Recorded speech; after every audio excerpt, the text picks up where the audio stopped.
Elə bax onun üçün sırf hazırlanan, onun şəkillərindən hazırlanan belə xatirələrdir. Allah rəhmət eləsin. Bax bu şəkil, gördüyünüz bu şəkil əl işidir. Bu bir deyərdim rəsm əsəridir. Hə.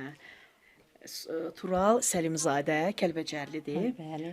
Və neçə-neçə belə şəhidlərimizin belə şəklini çəkib canlı-canlı. Bir həqiqətən mükəmməldir sənin əl işin, Tural. Gəl özün də gəl bura. Mənim bundan xəbərim yox idi Tural balamın bunu çəkdiyindən. Bulaq açılışında bunu mənə hədiyyə eləyib. Əllərinə sağlıq, Allah canını sağ eləsin, uzun ömür versin. Qızıl əllərdir. Mən oğula həmişə yazanda da qızıl əllər yazıram. Hər oğulun işi deyil ki, şəhid balaları belə yaşadı. Bəli. Sənə halaldır. Çox sağ ol ki, sən də bax bu cür, sən bu tərəfə gəl. Sən də çox sağ ol ki, bax bu cür vəzifə borcunu yerinə yetirirsən. Hərəmizin boynunda belə deyək, bir borcumuz var. Həqiqətən şəhid ailələrinə. Sən də var ol. Neynəsək də bu şəhidlərimizin borcundan onsuz da çıxa bilmərik, əlbəttə ki. Onu bilirik ki, şəhidlərimizdən qalan yeganə bir qəhrəmanlıqları qaldı. Bir də şəhid şəkilləri qaldı bizə xatirə. Və mənim sahəm də rəssamlıq olduğu üçün öz sahəmlə bu cür ailələrə təsəlli verirəm şəhid şəkillərindən. Allah onların yerini behişt eləsin, ailələrinə səbir versin. Həmişə belə xeyir işlərə toplaşaq. Gözünüz aydın olsun. Təşəkkür edirəm. Həmişə bu qapıya xeyir iş üçün gələk. Şəhidlərimiz də Allah rəhmət eləsin. Vətənimizi, dövlətimizi bütövləşdirdilər.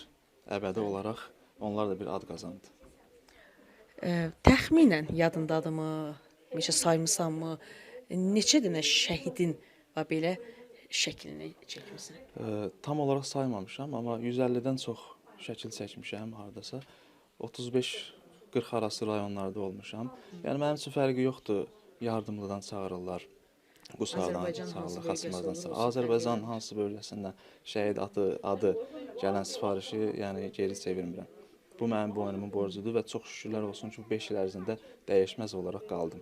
Özün belə axtarıb tapırsan, əlaqələri yaradırsan, elə olurmu ki? Bütün şəhid ailələri, bütün respublikada tanıyır məni. Kim istəyirsə müraciət edir. Buradan da izləyən var, yəqin ki. Bütün buradan da efir vasitəsilə ürəyindən keçən varsa, şəhid problem yoxdur. Analarımızın, valideynlərin əlindən öpürəm və onlar bilsinlər ki, sizin övladlarınızın ayaq qoyduğu yerə bizim borcumuzdur ki, başımızı qoyaq. Və maraqlısı da odur ki, əgər səhvdir, vurğulayaramsa onu deyərsən, yəni bu müharibəyə qədər elə-belə biganə yanaşırmışsan da, belə deyim. Bu sənətdə yox. Hə, yox idi. Məhz bu müharibədən sonra, bu şəhidlərimizdən sonra sən artıq qabağına məqsəd qoyub ki, mən bu işin dalınca gedəcəm və sırf şəhidlərimizi çəkəcəm. Onu da qeyd edeyim ki, hər şey Polad Təşimovla, generalımız Polad Təşimovla başladığı kimi, mən də bu sənətə ilk olaraq Polad Təşimovun rəsmini çəkməklə başladım. Və ondan sonra davam elədim. Yorulmayasan. Bu yolda büdürəməyəsən, Allah utandırmasın. Sağ ol ki, həmişə də belə şəhid ailələrinin yanındasın. Sağ olun.